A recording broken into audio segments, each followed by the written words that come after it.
Welcome to Trial by Wine. We take a closer look at crimes that highlight how fascinating humans can be. Schmidty, Swanee and Clarkey visit crimes and run them through their jury of three, debating both sides of the case to agree an appropriate, if totally fictitious, sentence. Please be advised, Trial by Wine may include explicit or disturbing content and will include drunken rambling. Listener discretion is advised. All right, how are we? Stunned, Schmidty. I'm stunned. I feel a bit shell-shocked, quite frankly. I know. Yes, it's extraordinary. So for those of you who haven't listened to the last episode, you perhaps should. I'm covering the family murders, and Swanee and Clarkey are horrified, as they should be, and woo, as to a crime that we were just talking about how we've never really heard about it. And it's weird that we haven't. For people who haven't listened, before you do go back and listen to the previous week, what were those drugs called? Quaaludes. Quaaludes. Take a couple of them. Yeah, I don't think it's a couple of them anymore. Yeah. We'll in fact, I know it's not available anymore. But yeah, get some Valium maybe. Yeah. Fucking hell. Yeah, it's pretty bad. Whew. So before I continue, we don't have any news. We're still shocked by that. We're doing a two-parter because there's a lot in this story, but also everyone's going overseas for a bit, so we're just doing a few back-to-back, so that's why there's no news in between. What are we drinking, though? Oh, I suppose I should introduce us. I'm Schmidty. I'm Swanee. And I'm Clarkey, and together we are... Trial by Wine. And what are we drinking? The big can. Still on my vodka, my big can. I'm still on my big can. Well, it doesn't sound like... Have you really opened it? It's nearly empty. Oh, yeah, look. Oh, yeah, okay. Okay. Can you see? Look. Oh, I can see. Yeah. Because it's got a black lid. It's hard to tell. Yeah, very good. Look at you. And boys? It's got nicer, more drunk. I didn't like the beginning. We're still on the Tintos. Okay, all right, cool. And I'm still on the same gin and tonic that I started in the last episode because I've been talk. Oof. All right, so I suppose I should continue with part 2. Yeah?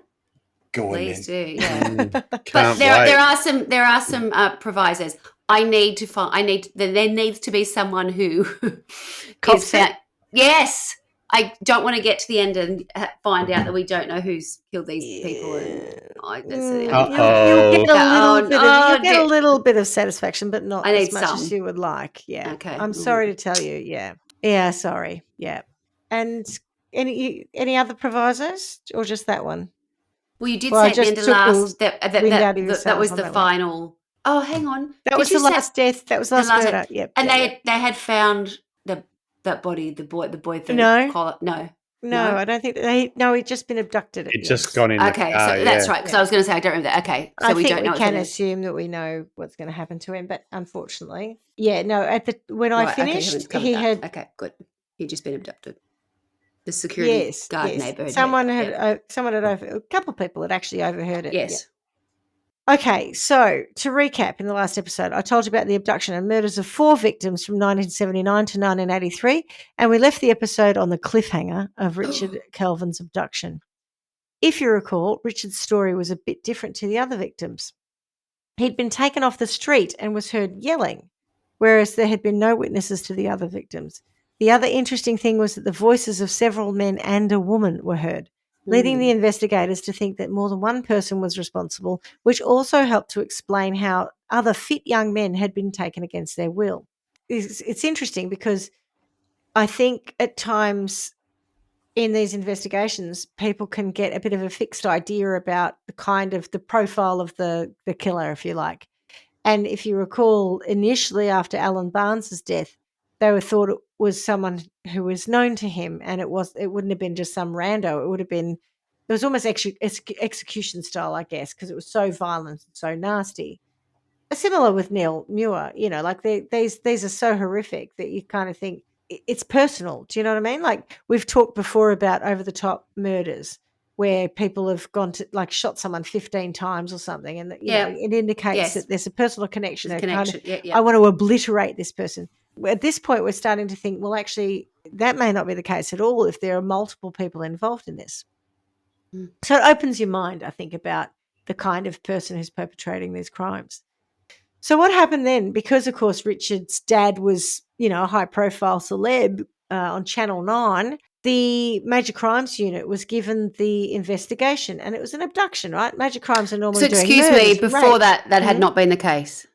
I'm not sure about this. I feel like they should have been because they do murders. But because this is an abduction, that's the bit is why it's a bit interesting because I don't think Major Crimes because they were would have too managed busy an for abduction. murders. No, they were They were doing too murders. busy for murders earlier. No, remember there was a lot of crime that was keeping the police busy and They were too busy to follow up on dead people. But an abduction, they're still alive, so you could save someone. Yeah, but there's a bit of pressure because, of course, it's suddenly in the public's domain, and it's a 15-year-old boy. You know, it's terrible.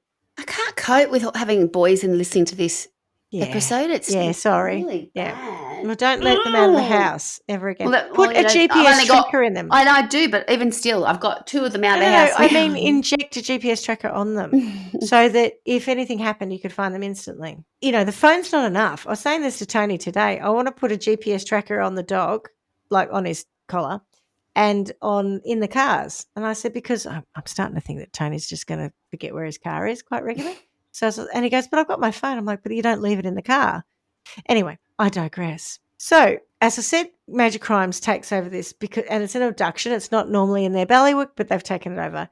And one of the investigators on the team was a bloke called Bob O'Brien, and he went on to write a book about the whole case, and it's called Young Bloods, I think. The team got an anonymous tip that Richard was being held in a caravan in the Adelaide foothills. But unfortunately, that didn't pan out, right? So they went and they did the search and all the rest of it, and he wasn't there. They were getting tips all the time, as it was a high-profile case, and it was in the media loads, including a call that said that the people who took Richard were called Mark and Doug, and they had a 1963 EJ Holden sedan. And the police were like, oh. So they thought, okay, what we'll do is they hadn't at this point publicised that he had been taken in a car, I think. And they decided after this to publicise that, hoping to get more people to say, yes, I saw that. So they sort of took it seriously, but nothing came of it, unfortunately. Now, back to the connection to old mate Derrance. Yes. One of the theories around why Derrance had been murdered and not by David Zack was that Derrance, who was big time into photography, had been making illicit pornography at his soirees. Oh. Now, I don't think I talked about this in the case when I covered Derrance's case, but old mate Debbie Marshall in her Frozen Lies show, she had a bit where a new owner of now how does this work? Because Derrance's house had been demolished, unusual right? White House or whatever it was. The unusual White House, and it had been demolished. But she, I think, tracked down a subsequent owner of Derrance's house who told her that when they moved in, they found basically a secret underfloor hidey hole place to put secret things in. And they didn't find anything in there, but that led everyone to have this question about what could have been hidden in there. And this one of these theories is that Derrance was making porn by filming men who came on to the Friday night soirees, otherwise known as drug-fueled homosexual events, and had sex with the hitchhikers that had been picked up by Gino Gambadello and others. And God knows who those people were. And that's part of the high-profile people thing. And one of the theories is that a high-profile person didn't like Derrance having taken footage of them having sex with young men, and that's why they had him killed, right? So that's one of the kind of... But any evidence of any of that, or is that just a rumour? No, right? It's all just scuttlebutt and rumour. All I'm doing is I'm connecting the fact that, remember, as I said earlier in the last episode, David overheard Derrance saying, about I think it was 24 or 48 hours before he'd been killed, I want out, on the phone to someone, and he was very agitated in that phone call. It was like 2 a.m. or something. So it's sort of suggesting that he was trying to distance himself as things were escalating with this sort of group of people that he may or may not have been part of. And by escalate, I mean that there was a suggestion that the pornos had started to move towards snuff films. Mm. Oh. And coincidentally or not, an anonymous tipster rang saying that they had seen Richard Kelvin in a snuff film that had been made very recently. Now, again, the police did a big investigation and didn't find anything. So they went to all the known people who had illicit porn and, in that kind of trade, and they didn't find any evidence that Richard Kelvin had been filmed in a snuff film. I think there's some legs to this. I do. And I will tell you why soon. Unlike the other victims, it appears that Richard was kept, oh, this is awful, and brutalised for weeks before his body was found in the Mount Crawford forest on the 24th of July, 1983. The man who found him said he saw some guy sort of like partially lying or sitting, and he was like, "You okay, mate?" And then he didn't answer, so he got a bit closer and he's like, "You all right?" And then he realised the guy was wearing a Channel 9 shirt or jumper. And he knew immediately it was Richard Kelvin because that had been publicised that when he disappeared, that's what he'd been wearing.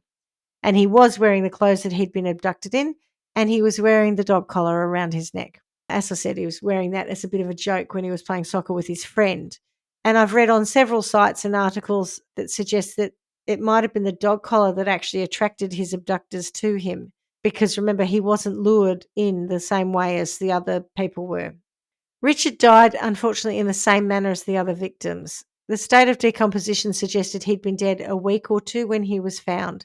So he'd been kept, tortured, abused, sexually assaulted, etc., for several weeks, which is a departure from the other victims. Don't you think there's a boldness that comes with that? That you keep the person and continue to abuse them when it's not like and also you're in a someone panic, has to keep right? them alive. The Yes. other thing is, this is really different, right? Because someone has to feed him. He's been alive for like 3 weeks. So there has to be something they there. have to give him water at least, right? Yeah, if you don't have water in 3 days, you die. Yeah.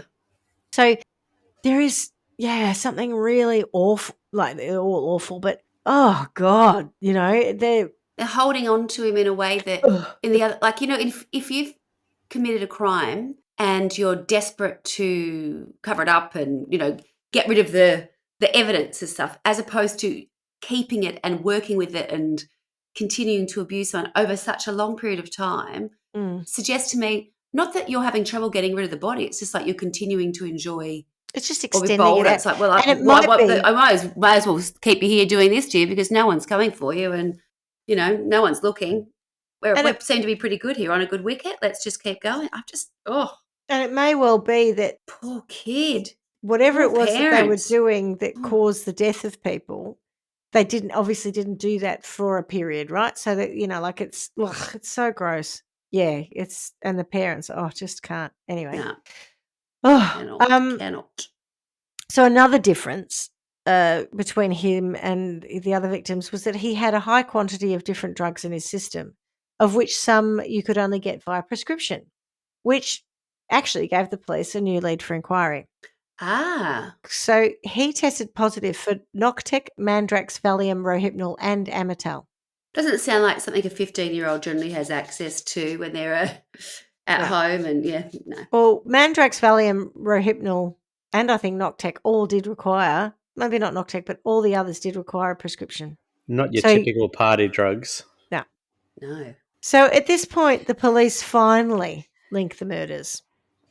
They all had drugs in their system. Let's give them a pat in the back for that. Well, I think it's like they might have suspected it, right? But they needed a certain number of kind of, I guess, markers to be able to say, okay, they're linked. So they all had drugs in their system, noting that they couldn't actually test Neil Muir for drugs because he had no organs, that there were no organs present. They all had been sexually assaulted and they'd all died by blood loss, although we're not sure about Peter as his remains were too decomposed and burned to tell. There was some mutilation and 2 of them had been dismembered, so it seemed, or at least cut up in some way. And so, 2 of them had been dismembered if Peter is a victim of the same people. So it seemed like they'd had enough now to say, okay, we can link all of these. And I guess we have to remember this is 1983. And of course, with the benefit of hindsight, you'd be asking yourself how they could have not been linked before now, but they didn't have computer databases. Everything's analog. And they're probably different departments looking at different elements of these things. And I don't even know whether or not you've got a geographic spread, right? So some of these cases people are found in the Adelaide foothills and some of it's North Adelaide and some of it's somewhere else. So I don't know whether or not. I still can't get my head around that, Schmidty. I cannot believe that if the media had been aware of it, they would not have been able to connect some dots and go, hey, look, even if we're wrong, let's speculate and put this out there because it's a really gripping story and it's terrifying and it'll get everybody watching. Because it would. That's why there's something missing for me in how the information at that time was obviously being shared or not shared or whatever. There's a piece missing or there's some connection missing where it was not being communicated. Because I think that, if the public got a sense of this, bloody hell. Also, I'm not sure whether or not journalistic standards were different to how they are now. So nowadays it feels like journalists will publish anything. Correct. Regardless of whether or not it's in the public interest. And I think the police do struggle with this, that anything that is leaked to the press is immediately out there. And it can make it a real problem for investigations because they share information that only the killer might know. And that really makes it hard for the police to say, how we catch someone, especially in a period, which we're talking about, where they didn't have DNA. They didn't have the forensic technology that they have today. So I think at the time, and but I think at the time probably the police kept a lot of information to themselves to be able to and didn't share it with the media. And I think the media respected that. I think there was a big difference between the way journalism worked then and now. But I get your point. Mm. And I think your point is really salient beyond the 5 deaths of this case, because I have read that there are an anticipated 150 other victims, at least. Not necessarily of death, but of sexual abuse, abduction, drugging, rape. So this was prolific in this period. Adelaide. Yeah. Jeepers. Yeah, and so that surprises me that there wasn't a campaign to say there is someone going around picking kids up, drugging them, raping them, popping them home. Kids, don't go out at night, don't hitchhike. Where's the, what do you call it? The public service amount. Well, there's that, but I'm thinking PSA, what's it called? What was the stuff when we were kids, right? In the 80s. Yeah. Neighbourhood watch. Where's the Watch. neighbourhood watch for those kids? Stranger danger. White Holden sedan danger. Yeah. Right. Jeepers. This is shocking. So the drugs in Richard's body were a big deal. As Mandrax, as I said earlier, it's the US name Quaaludes, was a regulated drug. What'd you say? It was a psychedelic? No. Hypnotic sedative. Okay. What does that even mean for someone like me? Well, I think it's that kind of psychedelic, relax you but make you see weird things, I reckon. Which would be about, I assume, distracting them from the pain and suffering they're going through. For someone like me, that would be the opposite of relaxing. For someone who's like such a control freak, that would be like horrendous. Yeah. That would be a nightmare for me. Oh, that's why I don't do drugs. Yeah, same here. I can't lose control. Yeah, and that's why I have learned to stop at a certain amount of alcohol for the same reason now. It's like it's just bad to lose control.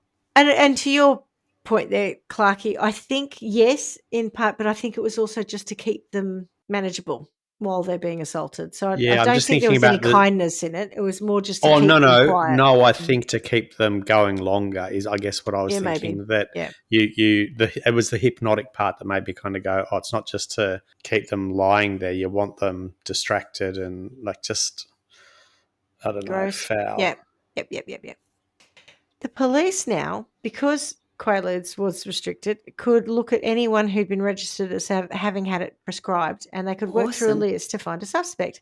And find a suspect they did. Lo and behold, one of the names on the list was Bevan Spencer Von Einem. No. Deirdre Chambers. What a coincidence. That name is insane. Why is that name so... What was going on between that and Derrance? I mean... But I don't know whether Bevan knew Derrance, although I have heard people say they were known associates with each other, but I'm not sure. But you can't tell me that this isn't all connected. I'm sorry, Oh, it's not a big stretch to go from what was going on at Derrance's house on a Friday night to what was going on with Bevan and his mates. Not not saying Derrance was necessarily a part of that, but there's a theme. It could be like a Venn diagram, right? Where Derrance was having his drug-fueled homosexual events, and they were, to all intents and purposes, in his mind, consenting, right? Mm-hmm. And he's filming people, and they're having a lovely time. But remember, he didn't want David to do it. David says he didn't want him to be part of it and didn't invite him because he didn't want to share him with people, because clearly there was a lot of passing boys around kind of thing. Jesus. So that's Derrance's world. Then you've got this sick fuck world going on over here. it's like a Venn diagram, like a couple of those boys could well be the connecting point. Alan Barnes being one of them, Neil Muir being another. They could be the connector. And Gino Gambardella and Draco, whatever his name was. Draco Castellan, But also people who were at those events, the older people could be very easily more sadistic. Some of them could be more sadistic and going, we'll set up our own splitters group now that Terence has gone. We get rid of Terence because he might dob us in. Because we're moving down this line of becoming more sadistic. Don't know, right? This is all supposition and us making it up. But it what is it? If it barks like a dog, it's probably a dog or one of those. It walks and talks like a duck. Yeah, it's probably a duck, yeah. Anyway, as you said about Von Einem, the connection to the Beaumont children disappearance, and as I said, he'd saved the life of one of the guys in the Torrens. So his name has popped up several times in the story already. Notably, an anonymous tipster dobbed him in after Alan Barnes had been murdered. So it's not surprising that when they saw his name come up again, it rang some bells. Also, get this, he'd been questioned. So remember, he's questioned about Alan Barnes, and when he's questioned about Alan Barnes, he asks about Neil Muir, and then he gets questioned about Mark Langley's death because apparently he'd been accused of sexually assaulting two young men in the same area that Mark had disappeared from at around the same time. For God's sakes. So he's somehow connected to literally 3 of these murders. And he said, I've got nothing to do with that, right? But what I was doing was I was cruising around the area because I've got insomnia. So the way he deals with his insomnia is drink driving. Well, I mean, I'm putting a modern context over it, right? So this is 1979 to 1983 when drink driving was probably much more prolific, not a thing, right? Yeah. So what he would do to manage his insomnia is go around and drink alcohol while driving around Adelaide. Picking up boys and yes. Murdering them. I mean, Bevan was a pretty ordinary looking accountant who lived with his mum and didn't really attract much attention. Did he live with his mum? Oh, good on him. Jesus, fucking you could have almost guessed that, couldn't you? What a sick fuck. Wow. Excuse my French. That's all right. He seemed nice enough to people around him, but nothing of real interest. Bevan, however, was pretty active on the gay scene. As I said, he was around the Torrens when the guy came out of the river. He hung out at gay clubs and bars, and when he suffered from insomnia, he'd get pissed up and drive around Adelaide, picking up young men, drugging them and raping them. That's a good way to get rid of your sleep problems. But it didn't actually work very well for him because then he ended up getting a prescription for Mandrax and Rohypnol for his insomnia. Another case that got lost in the noise was one of a young man named George, who in October 1982 had been hitchhiking. And he was picked up by this older bloke who offered him a ride and offered to show him a good time with some ladies that he knew. George agreed, and the bloke gave him a beer from a cooler in the back seat of the car and then took him to a house where there were a couple of women. The bloke gave him a no-dose. We still can get no-doses today, caffeine pills. And he said, these will help you stay awake so that, you can enjoy your sexy times and not be too tired. But it wasn't a no-dose? Well, then George went into a room to have sex with one of the women and discovered in the middle of the proceedings that the woman was transgender. What was that film? The Crying Game. So he had a crying game moment. Yeah. But then he passed out, right, because it wasn't no dose. Yeah. As it turns out, it was Mandrax. And so when he woke up, he was surprised to find himself at home and in a lot of pain. I assume he went to hospital. At any rate, he was examined and it was evident that he'd been raped. And he'd also been drugged. And it was reported to the police, and he described the bloke as about twice as old as him. So I think George was about 16. So the guy's, 32, 30-something, and he had dyed hair. Whilst it seems the police might have suspected who had assaulted George, he couldn't give them the names or the information, so they didn't move forward with charges.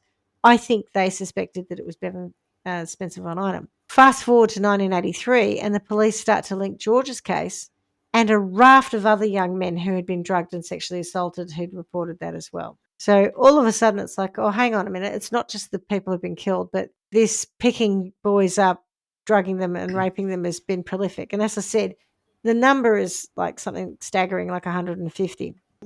And I'm not even sure that there aren't, unfortunately, disenfranchised young men at the time who had no family, whatever, who were murdered and not found. Yeah. And I did try to go down that rabbit hole a bit and try and see how many missing persons there were for the period, but, record keeping's not brilliant, quite difficult.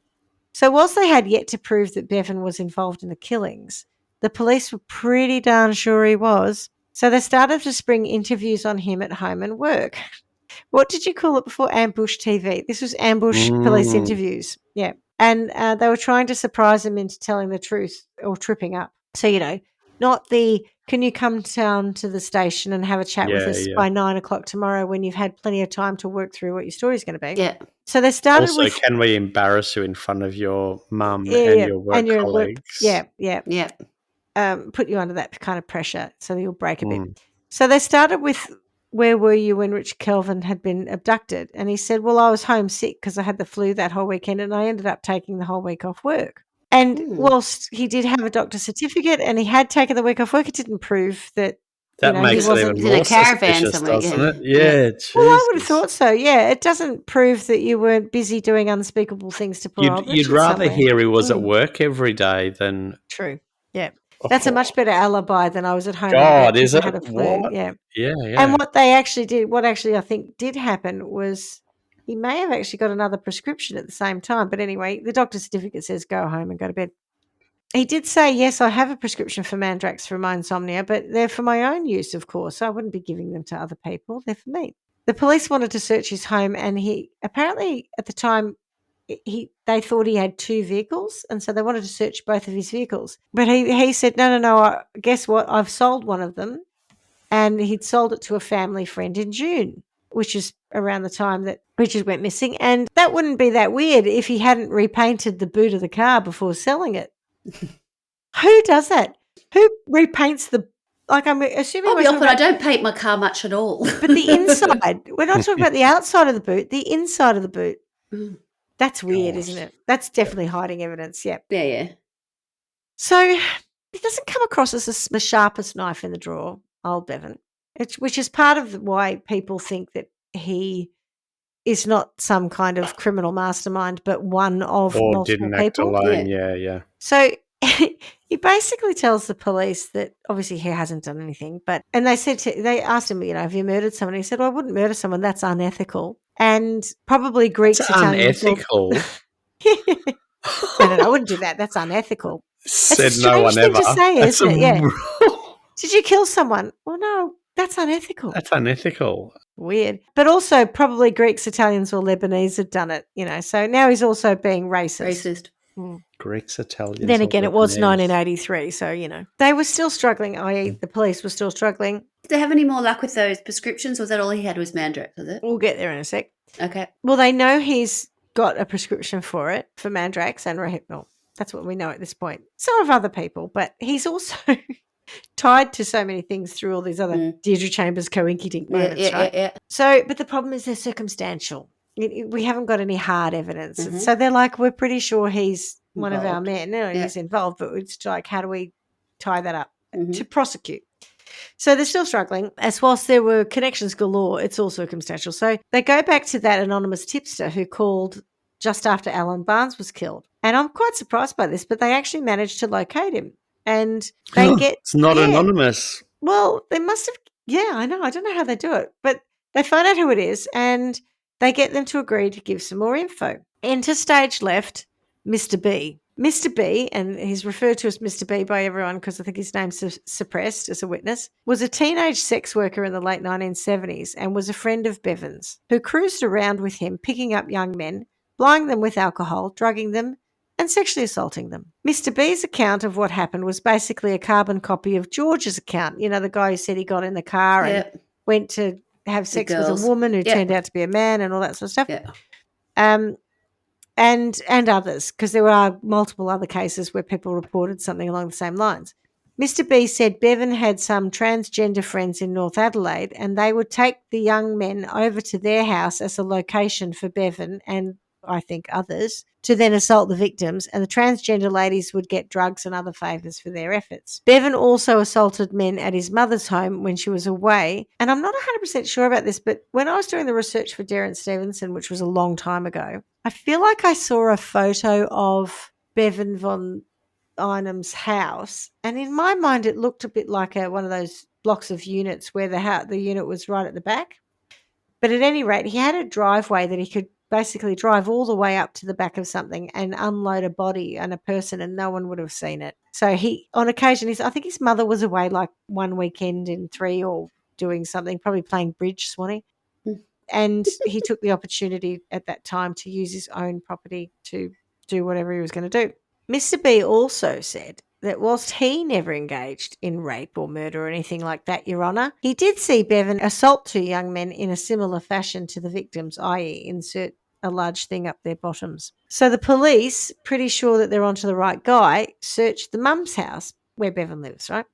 All they find was the prescription drugs. Now here you go, Swanee. Some were in plain sight, i.e. the bathroom cupboard. Yeah. But then they also found a bunch of other prescription drugs seemingly hidden on the inside of the wardrobe shelf, which were interesting because guess what they were? Valium, Noctec, Mandrex. No. The same cocktail of drugs that Richard Kelvin had in his system.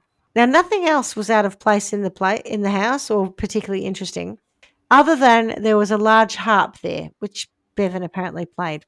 In the car, they found a cooler in the back seat.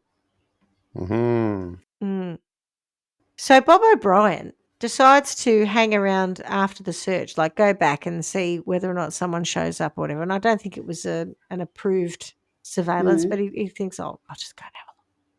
And a bloke who is now referred to as Mr. R shows up, and he was there for several hours.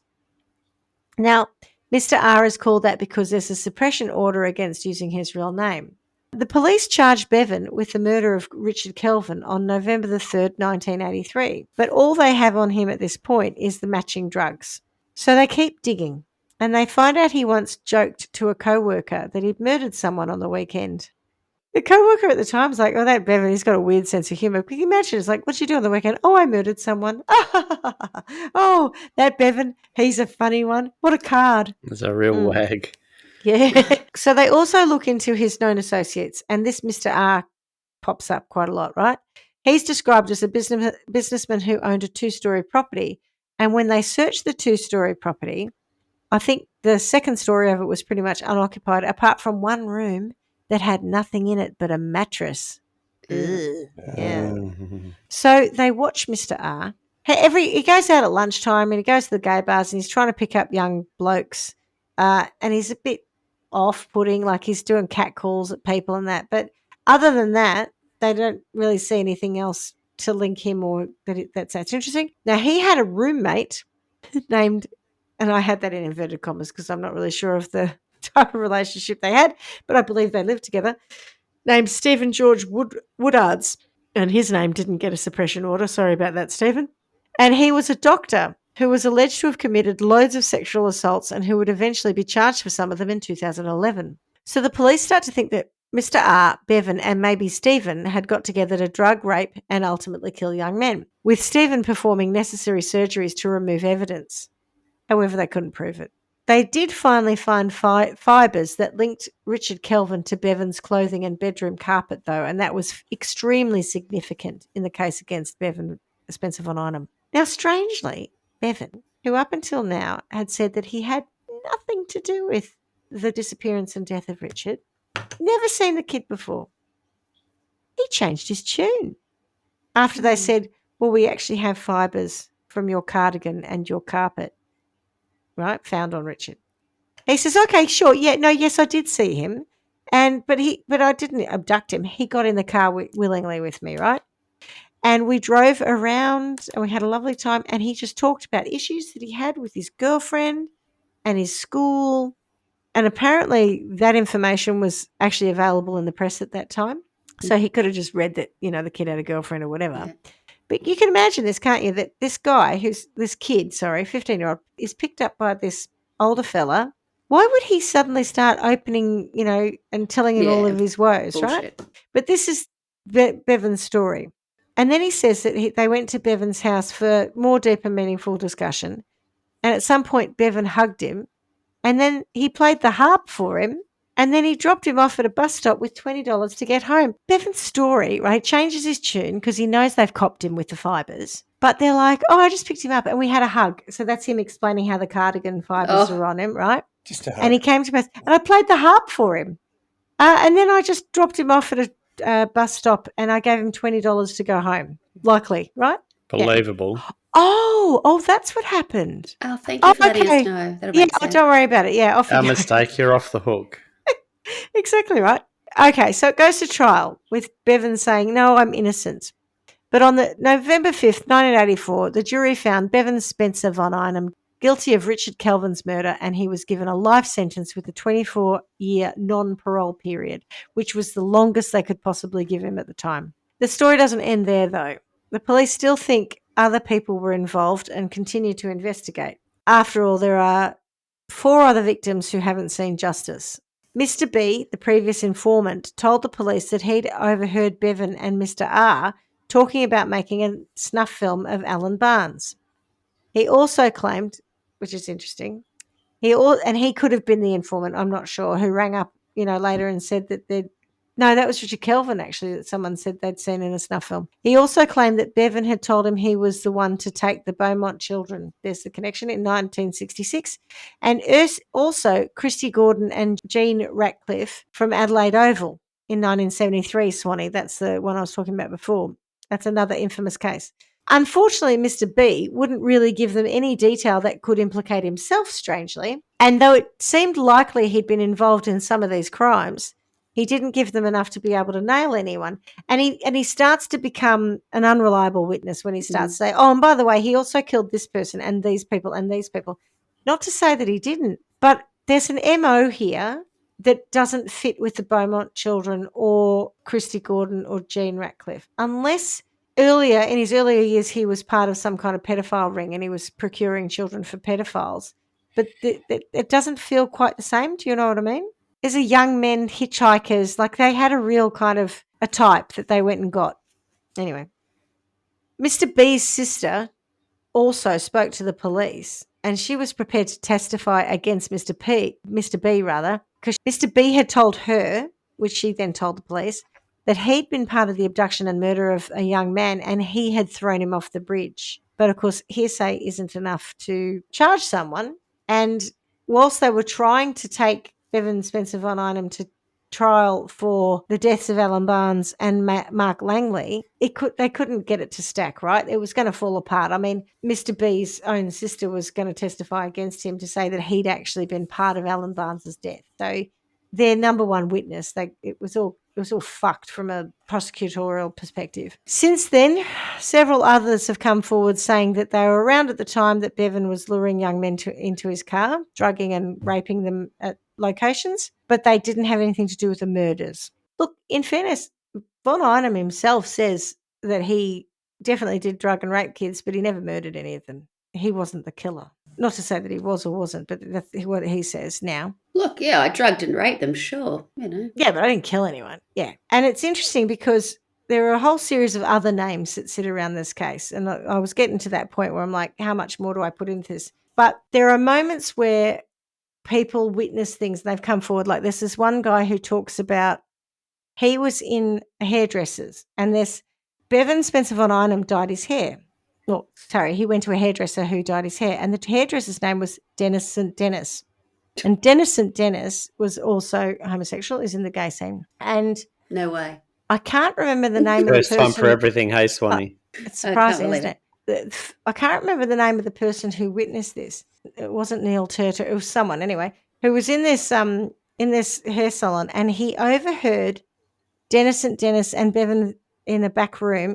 This is what he says. And he went into the back room and Dennis St. Dennis was saying something like, oh, it's so naughty, it's so evil. And they were laughing and twittering over these photos. And the person who witnessed this said he saw photos of Alan Barnes being sexually assaulted and, being maimed, I think. So, you know how I said earlier about how I feel that there is something in the snuff film idea? Yeah.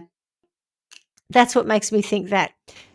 Then what happens later is another guy, and again, I'm sorry, I should have written the names down, but I ran out of time. This could be the Neil Turter and his brother, but at any rate, one of the drag queens or someone in the scene at the time was friends with them, and he said that he had definitely been in the car at times, and he'd been on drugs too. And he said he'd had sex with at least one of the victims, but he didn't murder them, and that didn't happen when he was there. There was that one. And then another person whose brother died, he had his diaries and he read the diaries, and the diaries basically explicitly detail things that he had witnessed with Von Einem.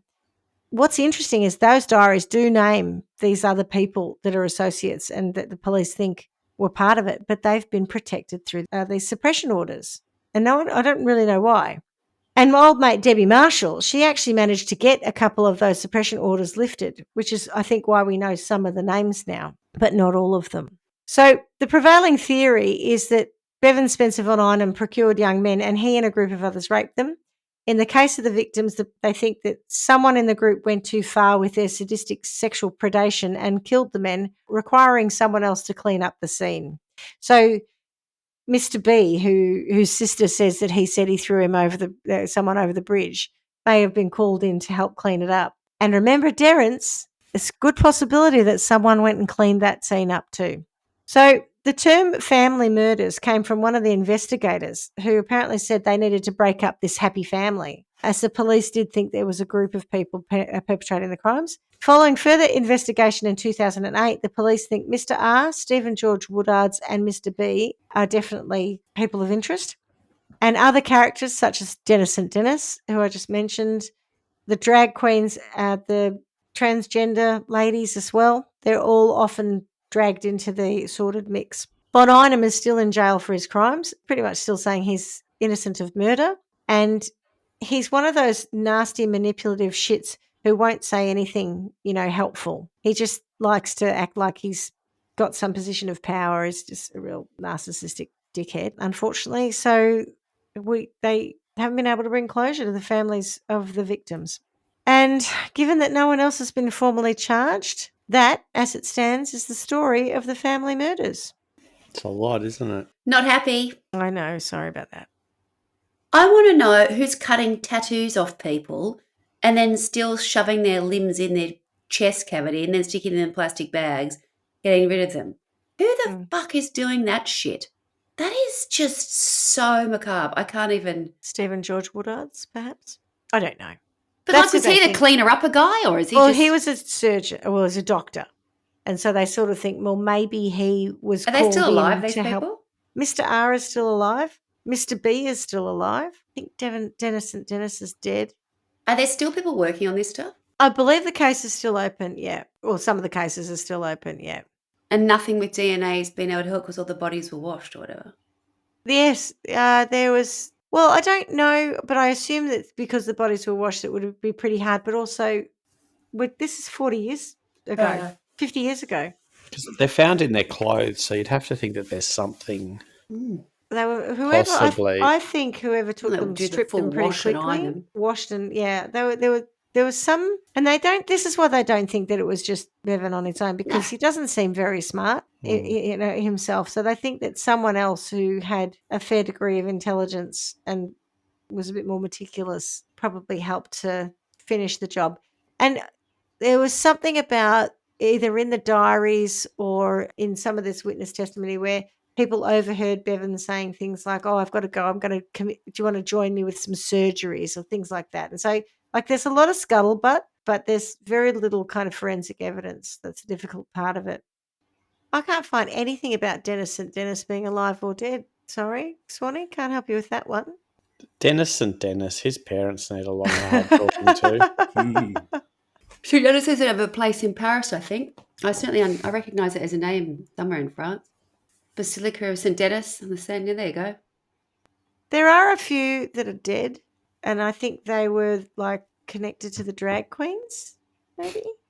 The trannies, you mean? Oh, yeah. Well, they're described as trannies, and I don't know if they're the same as drag queens. There's two chicks with dicks. I don't know if they're the same people though. Because they're not named. It's in one thing, they call them drag queens. And I'm like, well, are they the same? The chicks with dicks were the ones who lived in the house in North Adelaide, I think. And that's where they were taking, according to Mr. B, they've taken people there to use their location.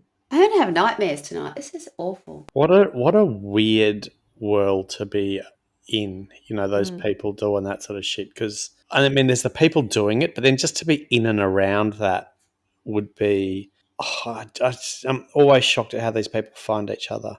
Water finds its own level. Didn't even have the internet then. Like, Jesus. Okay, so I'll tell you, according to bigfooty.com, Dennis St. Dennis is dead. Richard Dutton Brown was a magistrate involved somehow. Prue Furman was one of the, what did you say, chicks with dicks? I think Sarah Novak was as well. Not sure about, there's this Bryant Gant, don't know who they are. Noel Brooke was known as Dee Dee. I think, I'm going to guess at that being another chick with dick. Trevor Peters is the diary person. He's dead. Peter Leslie Milhouse, who was acquitted for the murder of Neil Muir, he's died. Doctor? Yeah, the doctor. Gino Gambardella died. And some nurse called Jackie, who was mentioned in a book, was rented a unit close to Bevan Van Einem's, don't know, and there's apparently dead. Don't know about that. And it's funny because they've written living until further notice. Bevan Von Einem, also known as Bev Bang to Inner Circle, gross, and Vonnie in the prison system. Bev Bang, how disgusting. Oh, yeah. Mr. R, name suppressed, as Dr. Stephen George Woodard, still alive. Mr. B is the informant, whose name is suppressed. Louis Turter is still alive, known as Louis. And Louis Turter is apparently like big on the Sydney gay scene. He's quite famous. And he's said, it was, in hindsight, it was all bad, but, nothing untoward or criminal happened when he was there kind of thing. Oh, nothing that I saw, yeah. Yeah. It was all cock and bum fun when I was there, but it was after that it all turned sour. Pretty much, yeah. God. Now, there's another person whose name I don't know, who's Peter Stognev's parents think might have something to do with it. Don't know what that is. Raymond Rosenkowski, who was a friend of Bevan's and lived in the same street as that older boy. Darko Castellan, he's still around and alive. And there you go. That's it. A lot of people involved in it. But you see, when you start talking about them, it's like, and when I talk about this businessman, they talk about this, he's an antique dealer. Like, so when they talk about it being all these really high, powerful and like so high profile and really powerful people, actually, if it is the people that have been kind of named, if you like, or people are aware of, an antique dealer and a doctor, and there was a magistrate in there somewhere, but, really? Yeah. They're not that powerful. They're not that interesting. Maybe they are in Adelaide. Maybe it was a big deal in Adelaide. I don't know. So anyway, what about sentencing? Who are you going to sentence? Other than Bevan. I think even if we don't know who they are, they know who they are. There's got to be some way to chip into their psyche and attack them in some way. Not at this point, because they've managed to have free lives. So I think, Isn't it disgusting? Yeah.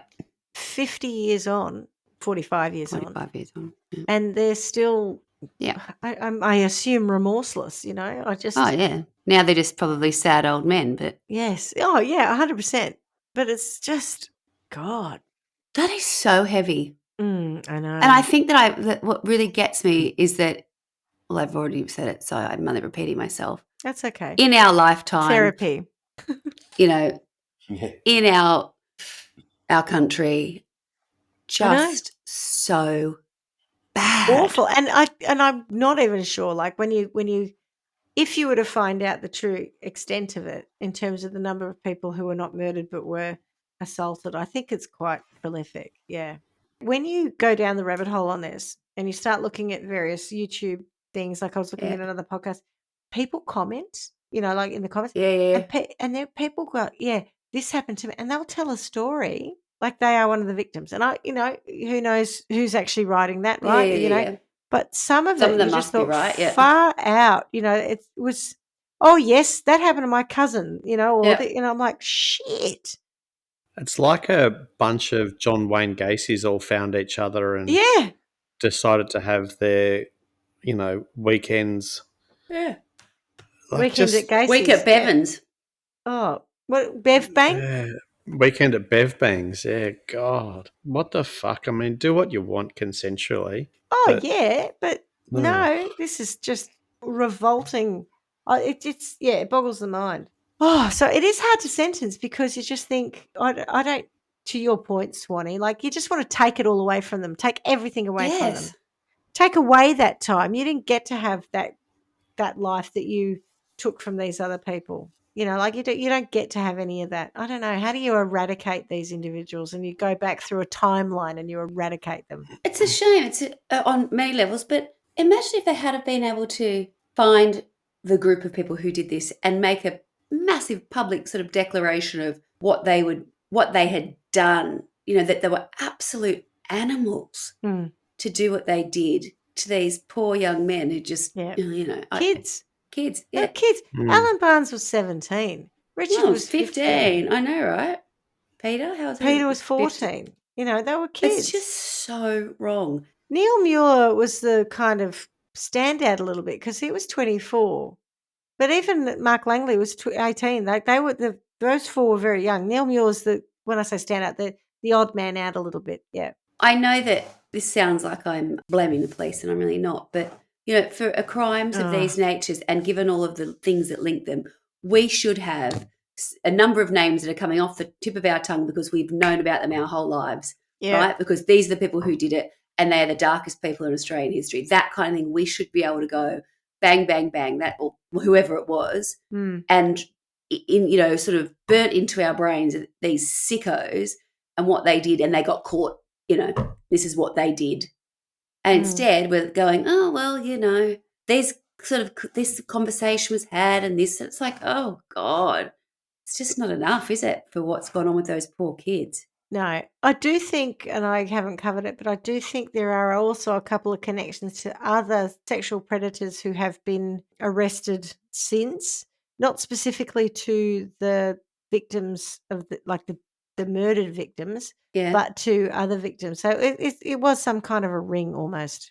Yeah. Maybe a ring, but as I said earlier, I said something about, I used the turn of phrase in the earlier thing about there was a certain enclave of Adelaide society who had water found its own level in the most nefarious and repulsive fashion.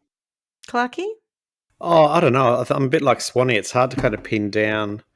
And Bevan's the obvious one, but it just feels like there's a lot more to it that you're never going to know. And I feel like you could torture him a bit to see if we can find out some more. Yeah, I mean, with a bottle. Yeah, there you go. Schmidty gesticulating with the vodka bottle. With a 1 litre bottle of Mishka vodka, which looks just make very sure it's uncomfortable. empty first. Oh, if you want them to sponsor us. Wouldn't waste my booze. Wouldn't waste my booze. You certainly wouldn't touch it afterwards. Yeah, I mean, it's hard to get into the mind of someone who does that too, Swanee. I think, when you're, like what on earth? It just... Well, when I talked about it in the context of Derrance Stevenson, I made a point of not talking about anything to do with the family, right? Because when you watch the 6-part or 7-part series of Frozen Lives by Debbie Marshall, she gets down the rabbit hole of the family. So she's talking about Derrance, and then she gets these connections. So eventually she goes to see and has an interview with Von Einem, which apparently is the only interview he's given for 100 years, whatever. And he doesn't tell her anything useful, and he's just horrible. But when she first goes to see him, he spends the first, I don't know how long, talking about how he had been raped as a child by his father or someone, or a friend of the father's. And I don't know whether or not he's trying to say that justifies why I've done various things, but if that were true and he was the victim of sexual assault as a kid, he could have an unhealthy idea about sex or homosexual sex. Definitely does have. And there's a deep rage and whatever. So you can almost imagine, to your point about getting into the mindset of someone who would do something like that, is it some kind of acting out of a rage or something, or victimizing someone else to deal with the fact that you were a victim yourself? I don't know. I'm not a psychologist. That thing, a psychiatrist. There's also that thing around the Beaumont children, and I don't know what the evolution is from somebody who was potentially abused as a child through to somebody who potentially makes snuff films. Well, no, I'm thinking more along the perverted sexual journey kind of thing. So if he did abduct the Beaumont children, was there something that happened after that? Because there's the abduction and the disappearance of them that is, I guess, somewhat similar to what's gone on later in life. And because you don't know what happened to them, you don't know if there's any other similarities there. But it's possible, I guess, that he's done both of those.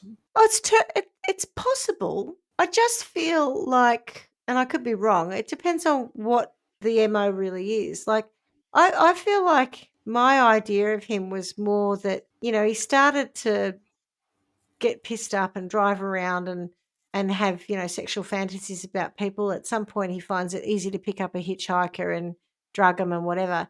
It just feels very different to taking 3 children off the beach in broad daylight. It just feels like a very different MO and different type of crime. And same with taking the 2 girls. And I don't. There was, what was it? 2 girls and a boy. It doesn't show any interest in girls, as far as I can tell. Now that's what I mean. Doesn't mean he didn't take them and then give them to someone else. That's possible. Absolutely, it is. Yeah. Yeah, and so there is still the abduction piece that correct is consistent. Because I think, did you not say that the person who witnesses saw them with was like a youngish man, 20-something man with blonde hair? Yeah, tanned and blonde hair. Tanned blonde. And I'm not sure if, I know he's certainly grey-haired now. I thought he had darker hair, but he would have been 20 at the time. So he would have been about the right age fit, yeah. I think the thing was that they'd said this bloke looked like he was in his 30s. So he was a bit lot younger. I feel like he gets into jail or he starts showing off and he's like, I've done this. And I did that one too. And I did that one too. Like I really think that was if he even said it, I really think it was just like he may as well said, I know I'm Jack the Ripper too. Like I feel like he was just fucking claiming everything. Oh, and in the future I'll do Snowtown. It's from my prison cell. I know it's not right to say, but he's a very good example of why you could imagine capital punishment being okay. I know, yeah. Like, I don't want to sit there and see him suffer. I just go. Like, I just don't want you. Maybe we send him to the banishing, the dark lands of Trial by One Word. Remember, we've banished. Yeah. I mean, as long as he dies once he gets there. Well, I think. Remember, the Star Wars. It's not Star Wars. I'm talking about Superman film, and I think it was the second or third, the less good one. I can't remember. And some bad people from Krypton had been banished in what looked like a CD, a square CD. Square bit of glass. A square bit of glass floating around space. And unfortunately it smashed into Earth and that's how they got free. But maybe something like that for him that puts him on a bit of glass and sends him into the impenetrable vanishing world of Trial by Wine World. I mean, I feel like there's no redeeming him. I feel like he doesn't show any remorse. It's fair to say he's done at least one, if not a lot. He's done something. It would be okay if he wasn't around. Yeah, and I like you, I'm not a fan of the death penalty at all. There are too many cases that we have covered of where it's wrong, 100%. Yeah. It's also not a nice thing to do to yourself, or to your own humanity kind of thing. Yeah, I don't think that's. No. But this bloke, I don't know, kind of. Oof. Yeah, I'm happy to banish him in the Superman type fashion. Of unbreakable glass, though. Oh, 100%. He'll never get out of that. So he doesn't crash into Earth. And we can't hear him either. So he's just doing the whole, Marcel Marceau miming type thing, which makes him even more silly. And maybe also we will take some video of him doing a poo and humiliate him too. Go viral. Go viral. All right. Well, thanks for joining me with that one. And I know it was pretty big, but I thought it was a good way to end before you two go off on your Trial by Wine holidays that were signed off by the boss. Just kidding. And, we'll come back and hopefully Swanee's got something a bit lighter for us when we return.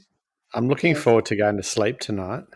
Oh, I know. I had to do the research and it was quite disturbing, I've got to say, especially when I watched that show. And it was good, but I don't recommend watching it because it was very disturbing. Yeah. It made it more real. It made it more real than I can often disassociate when we're doing these things, doing the research and stuff.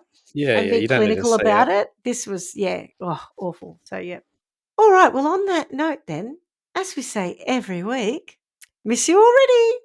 Bye. Thanks for listening to Trial by Wine. You can contact us at trialbywine@gmail.com. Please rate, review and subscribe to Trial by Wine on Apple Podcasts or wherever you get your podcasts. If you'd like to support us, you can become a patron at www.patreon.com, Trial by Wine, or visit our website www.trialbywine.com to donate to us. Your support will help us cover many more cases and apply wacky sentences. We really appreciate you listening and hope you tell everyone about us. Our cover art is by John Christo and music is by Beauchamp from Pixabay.com.